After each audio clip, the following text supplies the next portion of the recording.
గ్యాంగ్ని పట్టుకున్నారు. తెలకపాము gang, Pardhi gang, ఇంకా చాలా గ్యాంగ్స్ ఉంటాయండి. మీకు ఈ గ్యాంగులన్నింటిలో కూడా బాగా మీకు అరే వీళ్ళతో చేయడం, వీళ్ళతో మాట్లాడడం కష్టం రా, వీళ్ళు ఇంటరాగేట్ చేయడం కష్టం రా అనే గ్యాంగ్ అని ఉందా?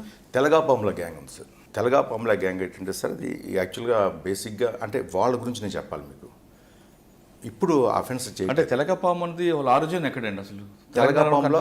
తెలగాపాములు అనేది అది ఒక క్యాస్ట్ సార్. అది ఎర్రగోళలు అంటారు, వాళ్ళే మరాఠీ అంటారు, వాళ్ళే గునుపోలు అంటారు, ఇలాగా పెద్దింటి గోలాస్ అంటారు.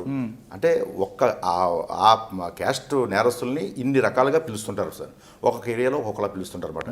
వీళ్ళు ఎక్కడంటే జనరల్గా బేసిక్గా నర్సీపట్నం, గోకవరం, ఆకివీడు, మంగళగిరి, అస్కా, ఒరిస్సా, కొంతర ఒరిస్సా, జాజ్పూర్ దగ్గరలో ఉంది సార్.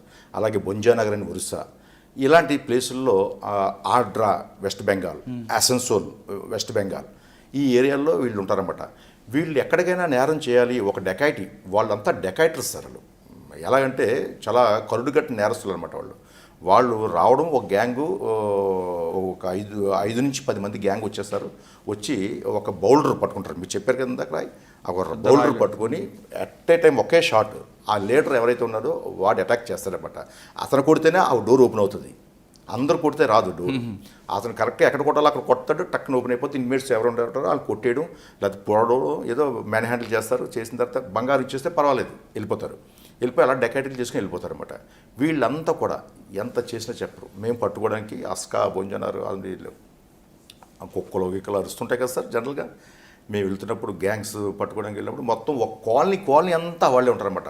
పోలీసులను అటాక్ చేస్తారు, కొడతారు, రాళ్ళు ఇచ్చి కొడతారు. మీరు కాకి సినిమా చూశారు కదా, సేమ్ స్టైల్లో మాకు చాలాసార్లు జరిగిందో చూసాం సార్.